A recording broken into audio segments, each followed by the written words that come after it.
Hello' everyone, কি খবৰ? আশা ৰাখিছোঁ ভালে আছে। আহিছিলোঁ আজি দোকানলৈ। দোকানত আহি বহি আছোঁ। আমাৰ পেহাহঁতৰ দোকান হয়, ব্ৰইলাৰ নিবলৈ আহিছোঁ। ব্ৰইলাৰ নিব আহিলোঁ, সেয়া ব্ৰইলাৰ কাটি আছে। আৰু এই পেহাই মানে কুকুৰ বহুত ভাল পায়, সেইকাৰণে এই কুকুৰক চাউলখিনি দি আছে। কিন্তু চাউল বিক্ৰী হয়, কিন্তু পেহাই চাউল নেবেচে। কুকুৰক চাউলটো কুকুৰক দিয়ে, আৰু কুকুৰৰ কাৰণে মানে এক্সট্ৰাকৈ আকৌ খানা বনায়ো থয়।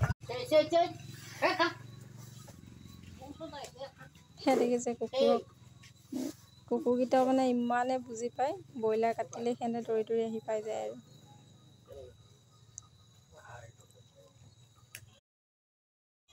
মোক ব্ৰইলাৰ 120 টকা কেজিকৈ 2 কেজি লৈছে, 240 টকা হ'ল। কাটি কুটি চাফা কৰি দিছোঁ, এতিয়া পইচা 150 জমা দিছে। কেইটকা থাকিলে? 90 টকা, 90 টকা। ফাইনেলি ব্ৰইলাৰ লৈ ঘৰলৈ আহি আছোঁ। সেয়া ব্ৰইলাৰ লৈ ঘৰলৈ আহি আছোঁ আৰু।